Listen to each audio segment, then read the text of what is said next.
राधे राधे, जय श्री कृष्णा। साथियों, बैसाख का महीना चल रहा है और बैसाख के महीने में शुक्ल पक्ष तृतीय को हम अक्षय तृतीय या आखा तीज भी कहते हैं। एक अबूझ सावा होता है। इस दिन हम कोई भी शुभ कार्य बिना किसी से पूछे कर सकते हैं। इस दिन का हमारे हिंदू धर्म में विशेष महत्व होता है। आखा तीज वाले दिन भगवान विष्णु, माता लक्ष्मी जी की पूजा करने का विधान होता है।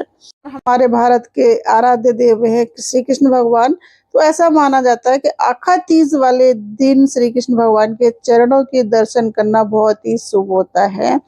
मथुरा और वृंदावन में लाखों की भीड़ श्रद्धालु उमड़ते हैं श्री कृष्ण भगवान के चरणों के दर्शन करने। लेकिन साथियों, ऐसा संभव नहीं है कि हम सब लोग मथुरा वृंदावन जा सके।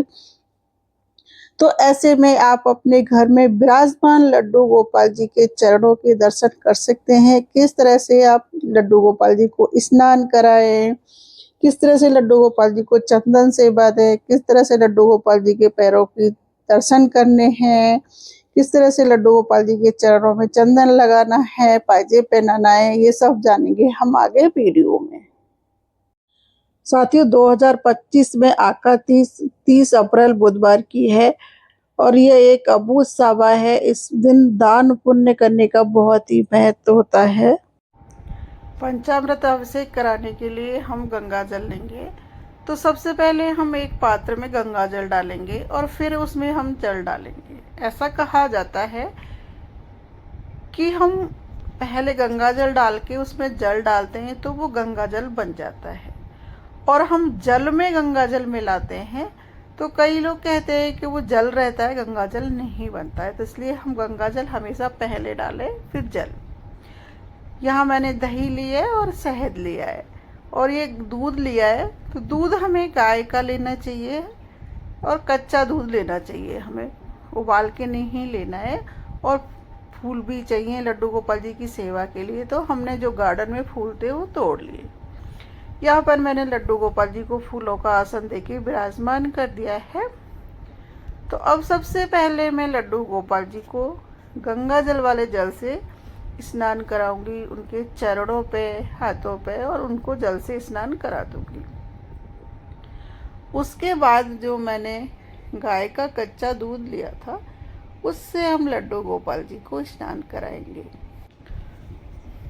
उसके बाद हम दही, शहद और यहाँ पर गाय का देसी घी भी ले सकते हैं पंचामृत अभिषेक के लिए। लड्डू गोपाल जी की आँख को बचाते हुए हम इनकी मालिश करेंगे।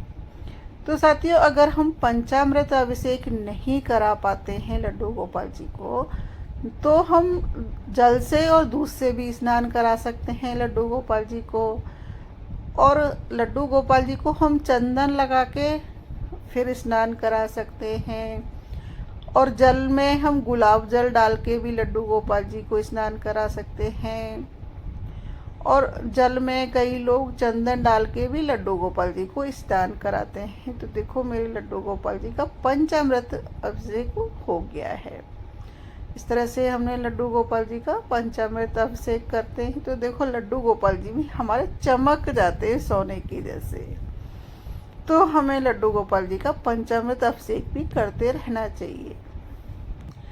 ऐसे भी कहा जाता है कि अक्षय तृतीय वाले दिन से गर्मी बहुत अधिक मात्रा में बढ़ जाती है, तो हमें लड्डू गोपाल जी को चंदन सेवा भी करनी चाहिए। चंदन सेवा हम लड्डू गोपाल जी की कई तरह से कर सकते हैं। ये मैंने चंदन लिया है, आप गोपी चंदन, जो भी चंदन यूज करते हैं वो चंदन लें और उससे आप लड्डू गोपाल जी की सेवा कई तरह से कर सकते हैं। तो ऐसे कहते हैं कि अक्षय तृतीय वाले दिन लड्डू गोपाल जी के पूरे शरीर पर चंदन का लेप लगाना चाहिए और लेप लगा के लड्डू गोपाल जी को थोड़ी देर बिठा देना चाहिए जब तक चंदन सूखे। उससे हमारे लड्डू गोपाल जी को ठंडक मिलती है। अगर हम ऐसा नहीं कर पाते हैं तो देखो, यहाँ पर मैं लड्डू गोपाल जी को पंचामृत अभिषेक करने के बाद चंदन से स्नान करा रही हूँ। तो मैं उनके पूरे शरीर पर चंदन की मालिश कर दूंगी और फिर उसके बाद हम जल से अभिषेक कर देंगे। तो साथियों, अगर हम इस तरह से भी स्नान नहीं करा पाते हैं तो जो लड्डू गोपाल जी के लिए हमने जल लिया है उसमें ही अगर हम थोड़ा सा चंदन मिला लेंगे, गुलाब जल मिला लेंगे, उस तरह से भी हम लड्डू गोपाल जी की चंदन सेवा कर सकते हैं। तो गर्मी में राहत देने के लिए इस तरह से हम हमारे लड्डू गोपाल जी को स्नान कराते हैं।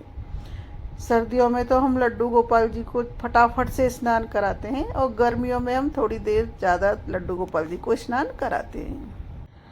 अब हम लड्डू गोपाल जी को स्नान हो गया है तो हल्के से हम सॉफ्ट टॉवल से लड्डू गोपाल जी को पोंछेंगे। तो साथियों, कहते हैं कि अक्षय तृतीया वाले दिन लड्डू गोपाल जी को पायजेब पहनानी चाहिए। पायजेब आप चांदी की, मोती की, फूलों की पहना सकते हैं। और अक्षय तृतीया वाले दिन लड्डू गोपाल जी के चरणों में चंदन हमें ज़रूर से लगाना चाहिए। और कई लोग चंदन का लड्डू बना के लड्डू गोपाल जी के चरणों में रख देते हैं। यहाँ पर मैं लड्डू गोपाल जी के चरणों में चंदन लगाऊंगी। और ऐसा कहा जाता है कि अक्षय तृतीया वाले दिन लड्डू गोपाल जी के चरणों के दर्शन करने चाहिए हमें। और ऐसा कहा जाता है कि मथुरा वृंदावन में श्री कृष्ण भगवान की चरणों के दर्शन के लिए, बिहारी जी के चरणों के दर्शन के लिए लाखों लोग पहुंचते हैं। तो साथियों, ऐसा संभव नहीं हो पाता है तो हम हमारे घर में विराजमान लड्डू गोपाल जी के चरणों के दर्शन इस तरह से कर सकते हैं और अपने लड्डू गोपाल जी के चरणों के चंदन लगा के उनकी सेवा कर सकते हैं। तो आप अपने घर में विराजमान लड्डू गोपाल जी की भी सेवा इस तरह से कर सकते हैं। अक्षय तृतीया वाले दिन हमें पीले या हल्के गुलाबी रंग के वस्त्र पहनने चाहिए। हो सके तो खुद भी उसी कलर के वस्त्र पहने। तो यहाँ पर मैंने लड्डू गोपाल जी को येलो मैच करती हुई माधव को ड्रेस पहना दी और उनका श्रृंगार कर दिया है। अभी लड्डू गोपाल जी को मैंने येलो कलर की ड्रेस पहना दी है और मैं उनको कड़े पहना दूंगी और हमें अच्छे से लड्डू गोपाल जी का श्रृंगार करना है। प्यारे से लगे हमारे लड्डू गोपाल जी, इस तरह से हम उनका श्रृंगार करेंगे। तो देखो, लड्डू गोपाल जी को हमने माला पहना दी है और हम आप माला पहना सकते हैं, कान में पहनाएं, लड्डू गोपाल जी का सुंदर सा श्रृंगार करें। यहाँ पर मुकुट पहना सकते हैं। अभी गर्मी है तो मैंने ये कैप बना रखी है, तो लड्डू गोपाल जी को कैप पहना दी है। और तो साथियों, गर्मी में लड्डू गोपाल जी को इत्र सेवा जरूर से करनी चाहिए। तो हम इत्र उनके कपड़ों पे लगा देंगे, सीधे लड्डू गोपाल जी के ऊपर नहीं लगाएंगे। कभी कभी लड्डू गोपाल जी की इत्र से मालिश भी करनी चाहिए। तो अब हमारे लड्डू गोपाल जी का श्रृंगार यहाँ पर हो गया है। तो अब हम लड्डू गोपाल जी की फूलों से सेवा करेंगे। ऐसे कहते हैं कि अक्षय तृतीया वाले दिन लड्डू गोपाल जी की फूलों की सेवा भी करनी चाहिए। गर्मी में वैसे तो लड्डू गोपाल जी को रोज ही फूल चढ़ाने चाहिए। तो अक्षय तृतीया वाले दिन लड्डू गोपाल जी के जब हम चंदन लगाते हैं चरणों में, तो कहते हैं चरणों को फूलों से ढक देना चाहिए। लड्डू गोपाल जी को खूब सारे फूल अर्पित करने चाहिए, जिससे हमारे लड्डू गोपाल जी को ठंडक प्रदान हो सके। तो यहाँ पर हमने लड्डू गोपाल जी के पास खूब सारे फूल से उनके चरणों को ढक दिया है और इस तरह से हम लड्डू गोपाल जी को फूल अर्पित करेंगे। तो अक्षय तृतीया दिन से लड्डू गोपाल जी को पूरी गर्मी हमें चंदन सेवा देनी है, जिससे हमारे लड्डू गोपाल जी को ठंडक मिल सके। फूलों से भी उनकी सेवा करनी है। फूलों से भी लड्डू गोपाल जी को ठंडक मिलती है। और हम माधव को भी फूल रख देंगे, माधव के पास भी। और लड्डू गोपाल जी के रूप में कूलर, एसी, पंखा की व्यवस्था होनी चाहिए गर्मियों में। तो जो मेरा मंदिर है ऐसी जगह पर है, यहाँ 24 घंटे पंखा कूलर चलता रहता है।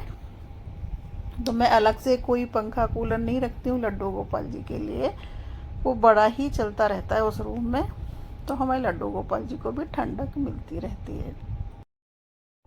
ऐसे भी कहते हैं कि अक्षय तृतीया वाले दिन श्री कृष्ण के मित्र सुदामा श्री कृष्ण से मिलने द्वारका आए थे।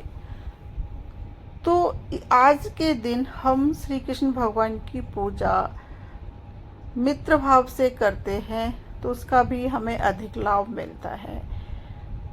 और अक्षय तृतीया वाले दिन भगवान विष्णु माता लक्ष्मी की पूजा का विधान है, और उनके ही बाल स्वरूप हैं लड्डू गोपाल। तो हमें हमारे घर में लड्डू गोपाल जी की सेवा श्रद्धा भाव से करनी चाहिए। तो ऐसा माना जाता है कि जब हमारे लड्डू गोपाल जी खुश होते हैं तो उस घर में सुख शांति समृद्धि हमेशा बनी रहती है।